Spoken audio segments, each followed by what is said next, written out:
made the call to come out to Gladstone Point, and as you turn in, there's just goats everywhere. We saw a few on the highway earlier, but it must be like a goat farm or something around here. Yeah, I don't know. Or are they wild? I don't know. They didn't look wild. I think they had tags. Yeah, okay. I don't know. But they all just decided that as we were coming was the perfect time to run across the road. Oh, they're all bolting. Anyway, this place out here looks pretty good. We got sent a photo, the wind's calmed down, and it's pretty much beachfront, so it should be a good little camp. Might even stay here for more than one night. We're not sure yet. No.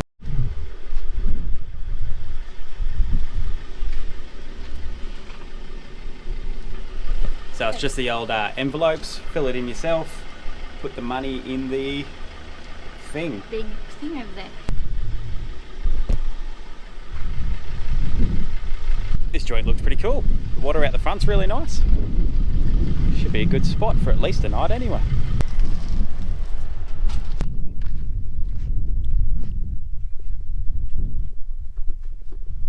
So this is us, guys. What a sight, eh? Waterfront right there. I think it runs shallow for a very long way, so I don't know if we'll be getting the boat in, / don't know if we'll be here long enough to get the boat in. But what a cracking spot. You just pay your money at the start like we did, and then just drive through and just find somewhere, set up. Heaps of room. Like we've said, it's school holidays right now, and there's just space everywhere. So yeah, pretty cool joint. There's a little jetty down there too, an old one. Not sure if you can walk down it, but we'll check that out later.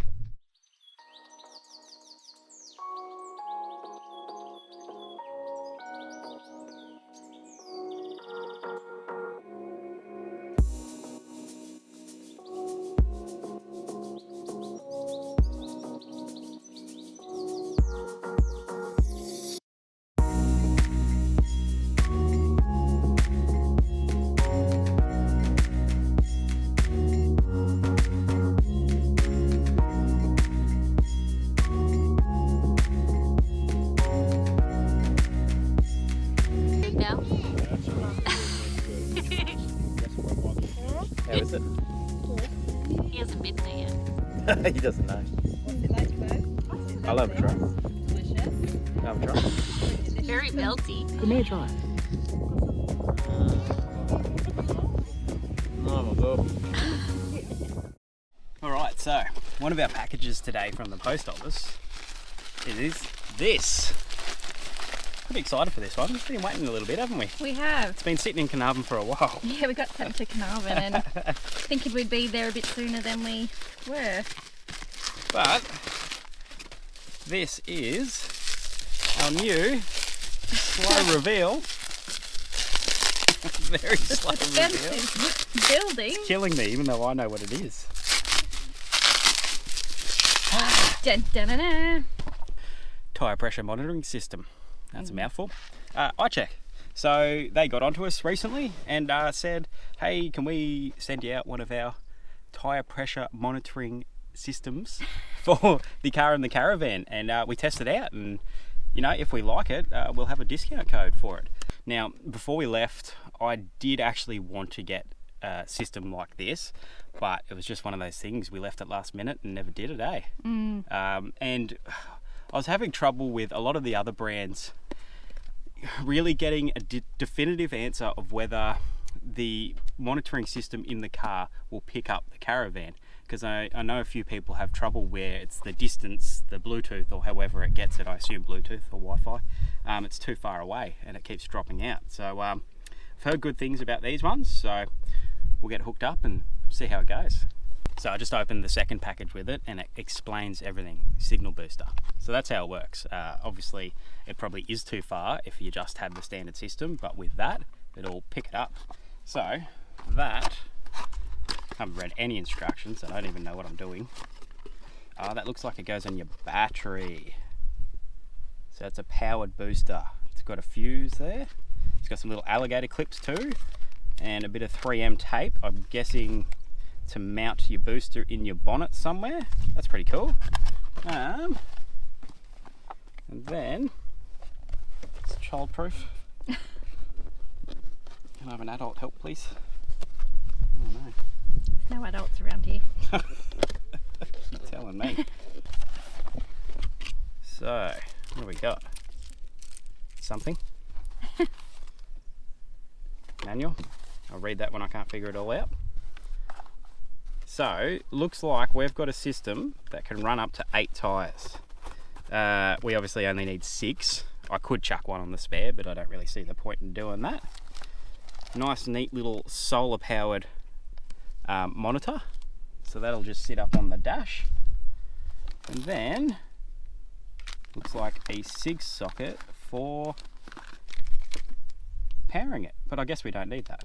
Anyway, I really should read the instructions. Yeah. We'll read the instructions, we'll get them on the car, and then, yeah, see how they go.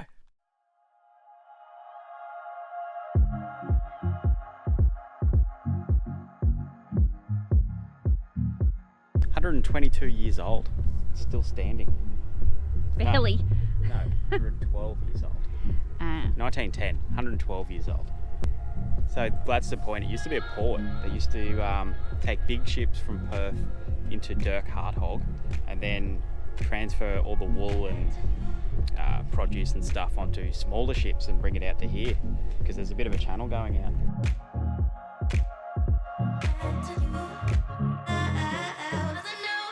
This campground here is a little bit quirky, hey? They got a little half basketball court and a mini golf little course. So I'll take the kids down now and we'll have a little putt around on mini golf. Pretty cool.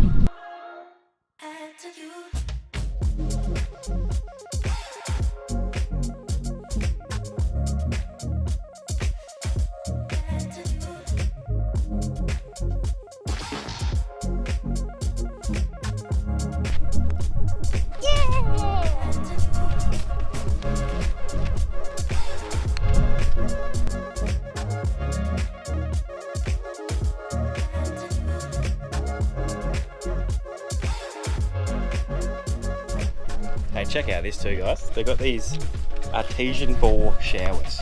Now, it's not really my thing. I'm not going to rush you here and have a shower. Oh, that's cold. But it's a bit of fun if you're into that. You come in and have a shower. I'm not gonna. I'll have a hot shower in my caravan. But really good for people who don't have showers too.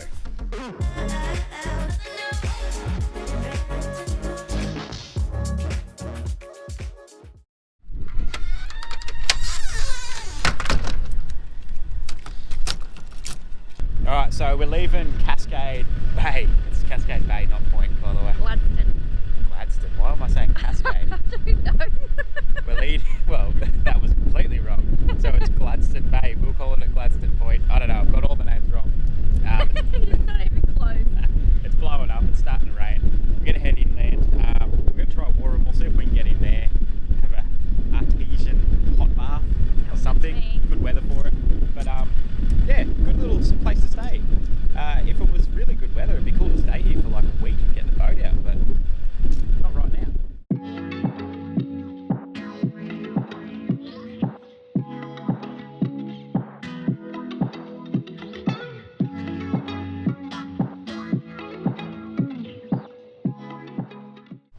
Welcome to Wooramel. Hey, when we got here, it was actually alright, wasn't it? Yeah, it was nice. It was pretty decent. It was spinning a little bit, that was it, just a little bit of rain.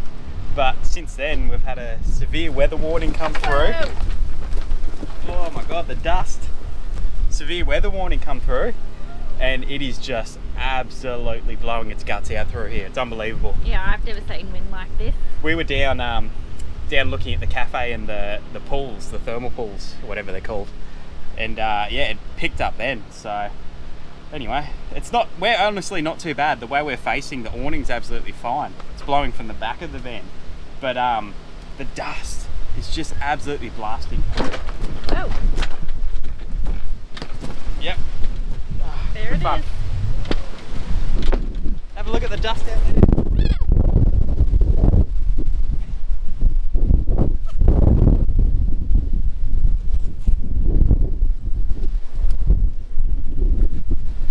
God, I'll just hide behind the car for a minute and I'll try and get a shot of it. I literally can't talk because I get dust in my mouth. That's wild. I feel like I'm in the Wizard of Oz. Take it back, I've got to pack this awning up. It's really blowing through now. this thing gusts like it's all right for a while. Oh my God, look at it.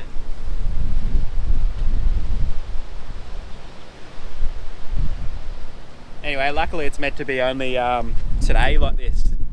It's supposed to calm down tomorrow. I hope so. What do you do? It's all part of it. Well, how's the contrast on the day, hey? We've still got a little bit of wind, but nothing compared to yesterday. Nothing like yesterday. Last night got insane. It was blowing so hard. We ended up having to close the windows, get the Jenny out and run the aircon because that much dust was coming in.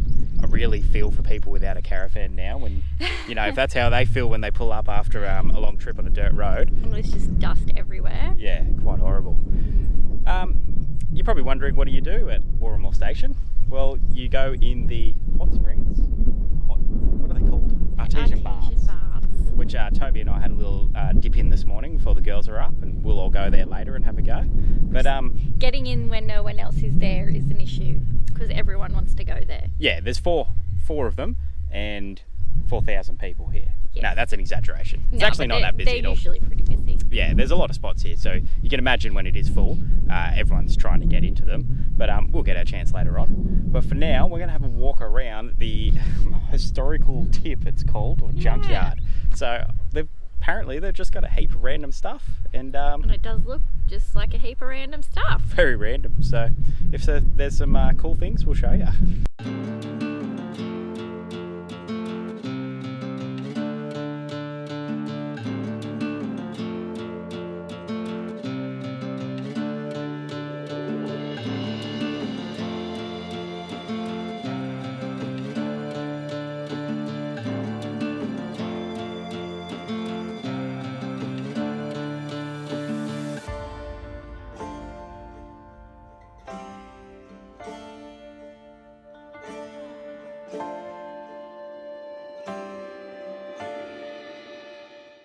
Well, it is quite literally a junkyard. It makes absolutely no sense, but anyway, be careful if you come out here. Heaps of broken beer bottles, so. And rusty metal. Yeah, just kids, if they're coming out here, tell them to be careful. And probably snakes, though. Probably. Anyway, we had a look through.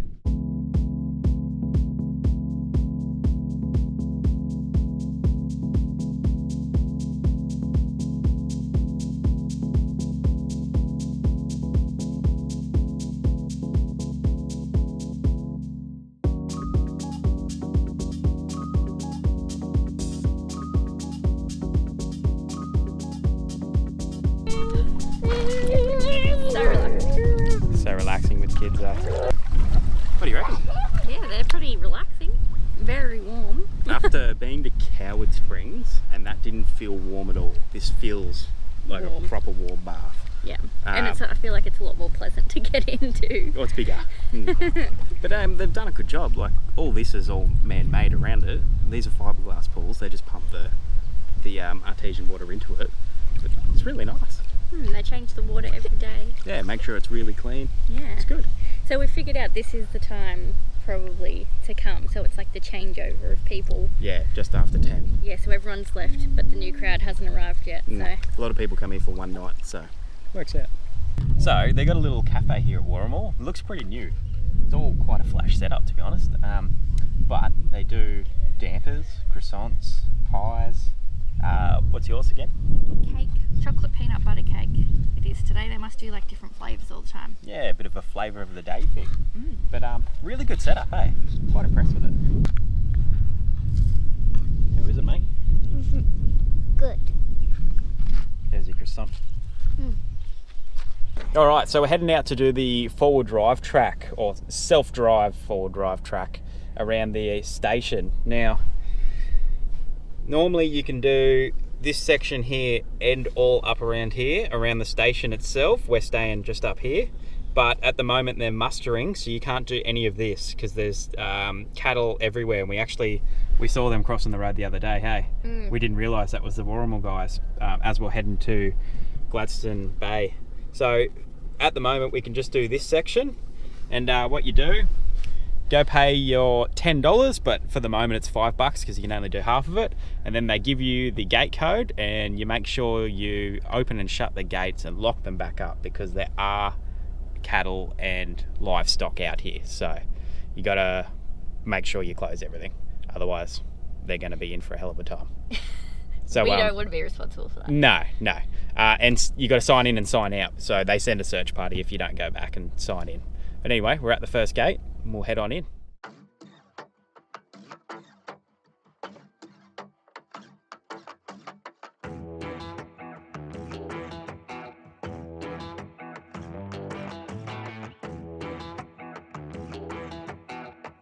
So apparently these mud flats can be anywhere from 100 metres to 2 kilometres out to sea. Tidal change of 1.6 metres. So don't drive out there, get stuck.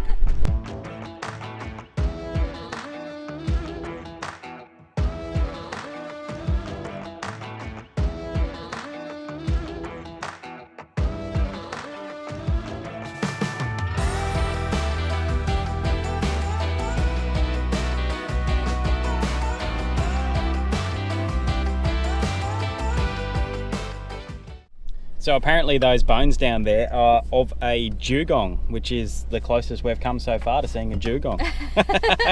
Hopefully we get to see a real live one. Apparently, apparently there's lots around here, this area, like Shark Bay and Monkey Mire and all that.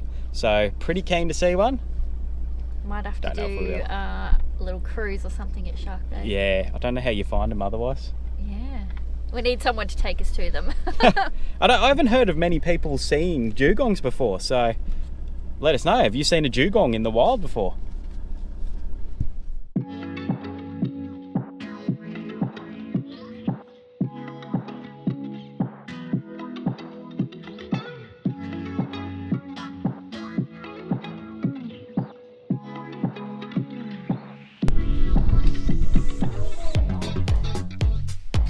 Look at the old oven.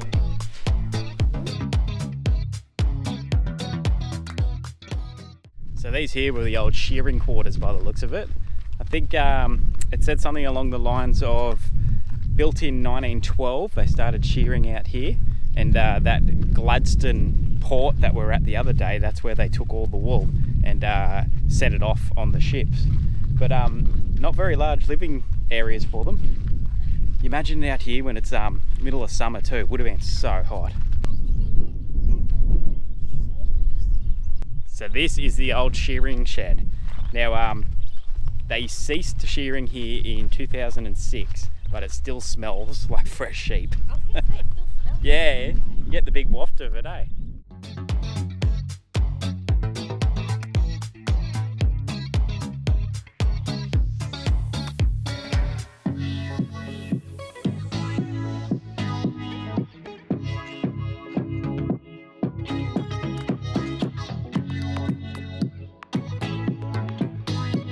This is very cool, but a little bit eerie at the same time. It's like everything just got dropped and they just walked out of the place. So that's why you can still smell sheep here, because they are actually still here. Now apparently they've changed from the merino or whatever it is that you shear to a different breed of sheep, and they don't harvest the wool of them anymore, but still an operating sheep station.